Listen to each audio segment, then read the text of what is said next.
Hello, welcome to Panorama. Today is very significant because the world marks Audiovisual Heritage Day, a global celebration of the importance of preserving our audiovisual legacy. Now, to shed light on Nigeria's role in this endeavor and what significance audiovisual heritage holds for our nation, we'll be having the Executive Director of the National Film and Videos Censorship Board, Dr. Shuaibu Hussaini. He'll be talking more very shortly. In the meantime, thank you for joining us. I'm Ruth Aguilera.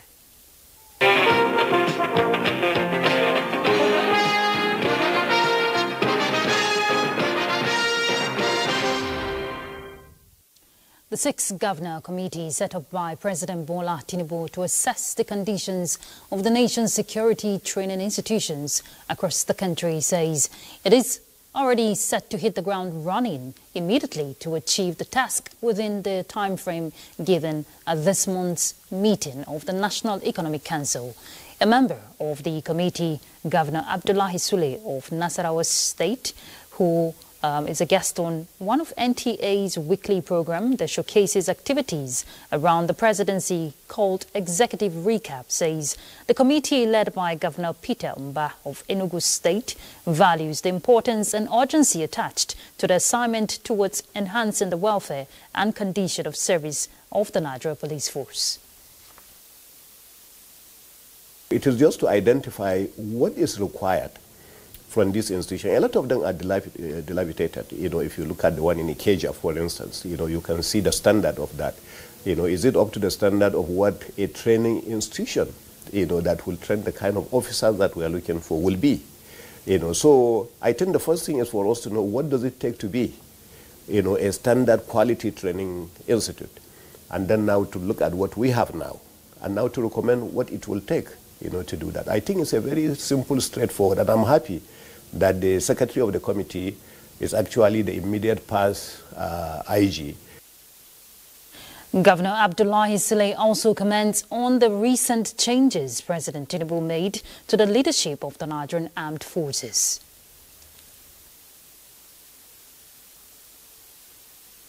If you look at most of the other officers who have been there, the Chief of Air Staff, the Chief of Naval Staff, and the rest of that, they are all people also who are hands-on. So I think, for me, I don't see anything wrong with it. And I don't see anything wrong with the other officers. General Musa has done well. He did his best. We always commended him. He has attended our meetings of the Nigerian Governors Forum twice. We interacted. He shared with us. I attended another meeting, of the Northern Institute with him, twice. And so I think all of them seem to be people who have contributed, and it's time to move on. You cannot continue to keep certain people in one position for too long. That's the way I see it. For more on that interview, stay tuned to the network service of the NTA as Executive Recap airs tonight at 10:30. The transmission company of Nigeria says its tower along the Gombe-Damaturu line has been vandalized, resulting in partial disruption of the bulk supply to Maiduguri, Borno and Damaturu, Yobe and its environs. TCN, however, shows that the bulk supply is being maintained through the Maiduguri Emergency Power Plant, which currently feeds the Yola Electricity Distribution Company. For onward distribution to consumers, the supply will be through major 33 kV feeders, including Beneshik, Damasak Bama University Campus, Maiduguri Town, Monguno, and others. Also, Damaturu and its environs will be supplied from the Potiskum substation for the time being. TCN says its team of engineers has already been mobilized to site, working to replace the damaged tower and restore normal transmission. TCN appeals to the public to protect national assets and report any suspicious activities to the security agencies or the nearest TCN office. In other news, Minister of Solid Minerals Development, Dele Alake, charges investors to increase their investment stakes in Nigeria's solid minerals sector, following positive reforms that promises higher returns. At this year's China Mining Conference in Tianjin, Alake impressed his host with security reforms, including mining marshals and the satellite mines monitoring project, which were introduced to protect licensed miners and curtail illegal mining. He cited upgrades in technology to ease business and processing applications to improve remote transactions globally in Nigeria's mining sector. Reviewing the Chinese mining business, Alake acknowledged that investments in lithium processing alone grossed $1.3 billion since September 2023, adding that memoranda of understanding signed by President Bola Tinubu during the state visit in September 2024 had led to substantial investment commitments. Alake, who reaffirmed Nigeria's commitment to strengthening continental cooperation in mineral exploration and reporting standards, reiterated plans to strengthen regional centers of excellence in geosciences and mining skills, expand the role of Solid Minerals Development Fund and the SMDF-AFC facility in supporting early-stage exploration and de-risking investments. So, we told you today is marked globally as World Audiovisual Heritage Day, a day set aside to appreciate the vast treasure of moving images and sound recordings that documents our cultures, communities and histories. Adopted in 1980 at the 21st General Conference, the day raises awareness for the recommendation to safeguarding and preservation of moving images, providing the need to raise general awareness, take urgent measures, and to acknowledge the importance of audiovisual documents, which are part of our priceless heritage. And to speak on that, we have the Executive Director of the National Film and Videos Censorship Board, Dr. Shuaibu Hussaini. Thank you very much for joining us, Dr. Hussaini. It's a pleasure to be in the live studios of NTA. And how does it feel coming back to your home? Well, I mean, it's always a pleasure to be at NTA. I mean, I caught my acting teeth, so to speak, on NTA as a child actor with Tales by the Moonlight, moved to presenting programs like Children's Variety, Youth Panorama on NTA, Macaulay, and all that. So it's good to be home, always good to be home. Fantastic. And since you've been part of stories talking about this audiovisual heritage, what would you say Nigeria is doing as the DG, censorship board to preserve this audiovisual heritage? I know there are challenges, but let's start with what the nation is doing to preserve them. Oh, well, of course, you have set the background by letting us know that it's a day that's set aside by UNESCO to raise awareness about the need for us to preserve our audiovisual heritage, which comes in forms of films, sound recordings, and television programs, even radio programs as well. And in terms of the importance that this government has given to it, I mean, it's a priority of the Mr. President. It's even captured in his renewed hope agenda. It's also a priority for the Minister of Arts, Culture, because it's captured in our 8-point agenda, preservation of our cultural heritage, and audiovisual heritage is part of that. And because of the kind of priority they placed on preservation of our cultural heritage, we have taken steps since we came into office to ensure that we preserve these documents that reflect our social, cultural, and linguistic diversity. And at the level of the National Film and Video Censors Board, we have a lot of these films that we need to preserve for generations to come. I mean, at the last count, we have over 280,000 films in different formats, in VHS, in CDs, in DVDs, and now, the new form is to have them either in flash drive or in links. And what we have been doing since this administration came in is to see how we can move them in those formats to a format that we can preserve them for posterity. Because what these things do for us is that we hand down. I mean, there are a lot of us who came after 1990s, maybe the 2000s. We were not privy to important programs such as Second Chance on NTA, Magan Anjarichi, or even saying Kakura Dawn, even Samanja. you know, Ichoku, you know, we know, but if we don't preserve them, nobody will see them today. I saw it as part of, you know, the intro for this segment, Kokorado and the rest of them.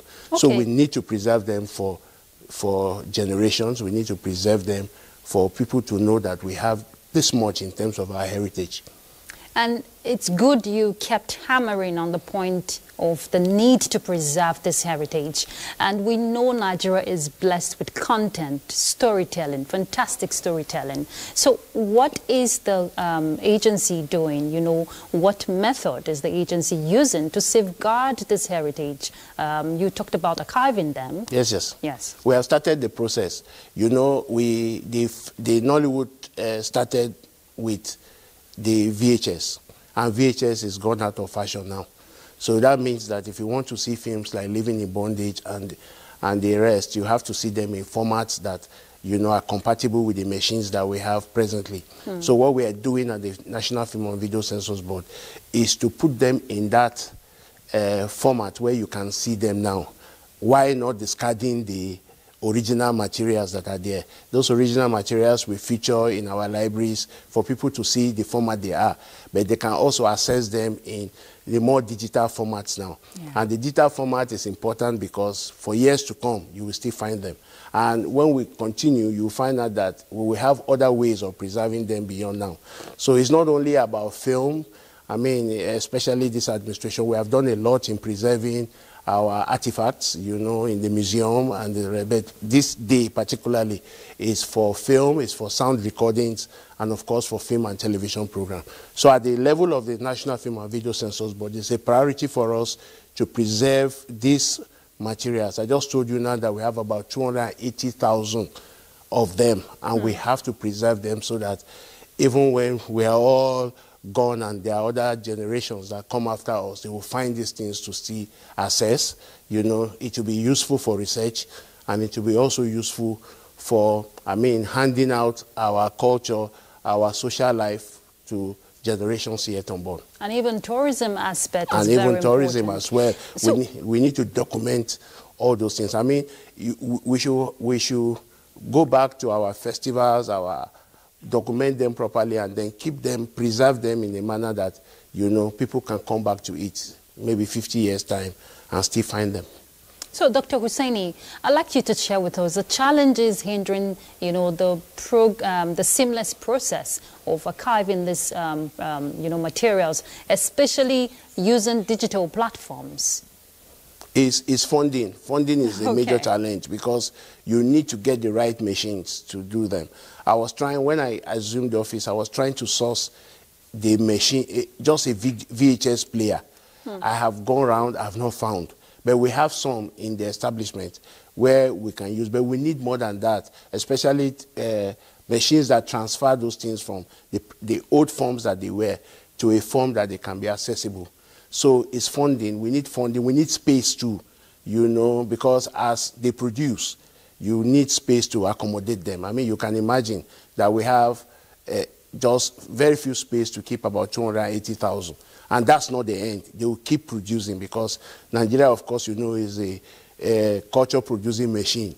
You know, they will keep producing films, and as they keep producing, the numbers will keep adding. So we need space, we need funding to get the right machines, you know, that will be able to help us not only to move these things from the old format to the new format, but also to have them easily accessible. People should be able to access them from different parts of the world without having to come to our offices to do so.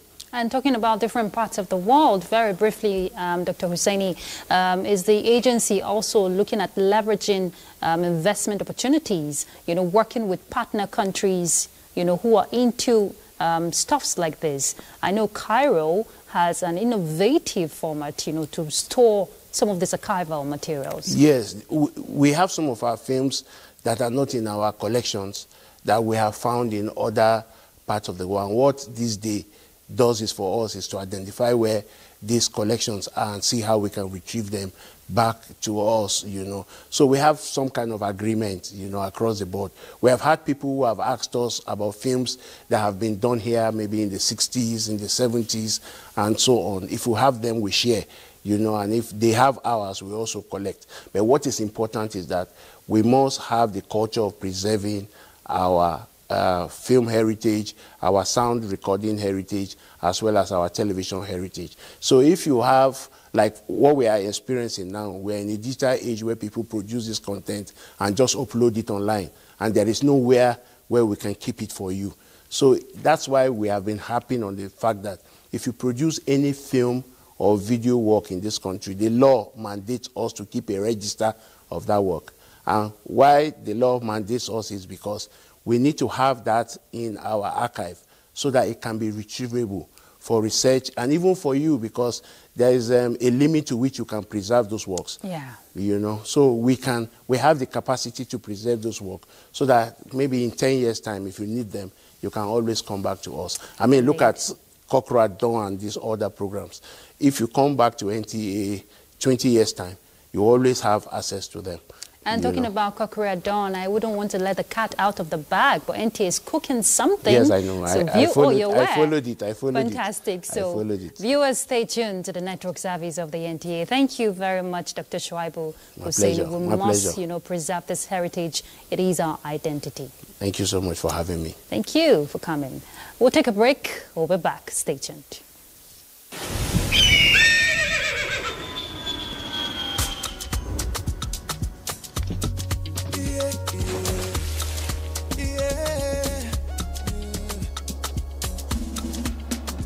From the Atlantic across the savannah to the Sahara, we rise, a land of the free, we know they tire. We dream great, our spirit is undying. Resilient, rooted like palm tree, we sway in colors, with undying demand, we make solutions, we ignite passion, yeah. Ethnicity is unique, we have more than just we are Nigeria, strengthening unity, we know they carry lives. We are Nigeria, together live the dream of a land with great destiny. We are Nigeria. I am the real Nigerian. Brought to you by the National Orientation Agency, NOA.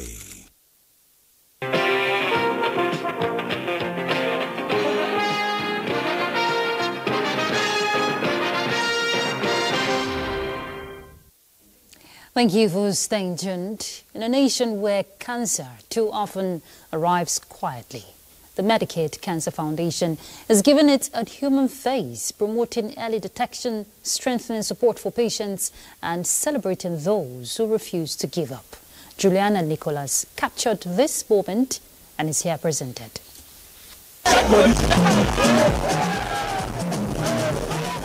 Abuja's morning air stirs with energy as Walk Away Cancer 2025 comes alive.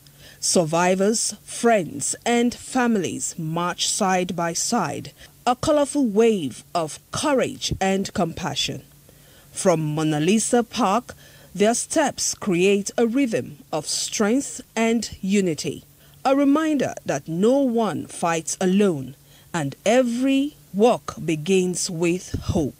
Collectively, we will play our role to ensure that there's no room for cancer in Nigeria. Every one of us can contribute to making somebody else's life better. Cancer is not a death sentence, in a sense that if it's detected on time, you know, once you can monitor your body system, once you're not feeling fine with your body, just go and run a test. The government should look into the cause, because let's assume that I was opportunity to see one or two persons that supported me, but not all the time. The little money I saved, up to now I've not recovered. Walk Away Cancer is an 11-year-old program that was initiated by Medicaid Cancer Foundation to create awareness and call for better policies for cancer patients. We need to have better health care, a system that will pick all these people up and care for them. As the work ends, the finish line becomes a symbol of triumph for those still fighting and for those who have won. Their message, a call for a cancer-free Nigeria and a world where hope never walks alone. The fight against drug abuse takes a new turn in Kano, we hear, as the Reformatory Center trains 44 local government chairmen on strategies to curb the growing menace and other social challenges. The one-day training aims to strengthen community participation in addressing social vices across the state. Fatima Sanusi Karai reports. Drug abuse remains one of the major social vices affecting parts of the country, largely due to the involvement of youths in this dangerous act.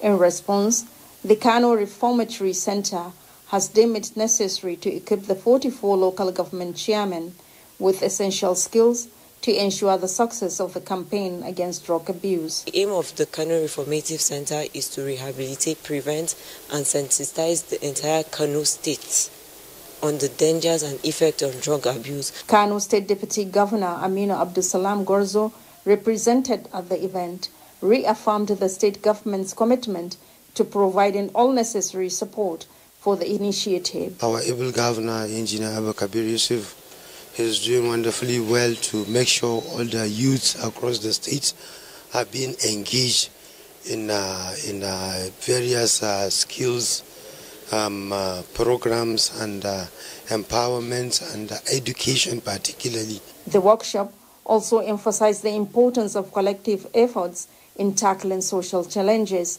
especially at the grassroots level. Chairman, Niger State Traditional Council and the Esu Nupe Yahaya Abubakar has sympathized with the victims of Tuesday's petrol tanker explosion at Esa and Badegi in Kacha local government area of Niger State. The Esu Nupe, who was in company of the Permanent Secretary, Primary Health Care Development Agency, visited the National Hospital where some of the victims are receiving medical attention. He pledged to deploy sensitization mechanisms across the length and breadth of the state to educate the populace about the dangers of scooping petrol and other substitute items each time there is an accident. That benefit those who are living and have this suffering victims, we grant them quick recovery. Well, it's quite pathetic and quite unfortunate, but the state government has responded very, very, very rapidly to the situation. So that's why I've been here since yesterday to receive the victims and to make sure that they are all admitted and made comfortable. The delegation later condoled with families of the deceased and the incident victims in the communities. In other news, Nigeria has accepted to host the maiden meeting of the African bloc of the National Committees of the International Press Institute. The Minister of Information and National Orientation, Mohammed Idris, gave the indication during a meeting in Vienna, Austria, with the chairman of the IPI Executive Board, the IPI Executive Director, Scott Griffin, and IPI Executive Board member representing Nigeria and Africa, Rahim Adedoyin. A statement by the Minister's Special Assistant to Media says IPI Board approved the creation of regional blocks of national committees as means of dealing with specific regional interests within the global IPI community. Although no date has been fixed for the meeting, IPI Secretariat in Vienna is to work out all the details. And that concludes Panorama. Thank you for being part of it. I'm Ruth Aguele. Bye.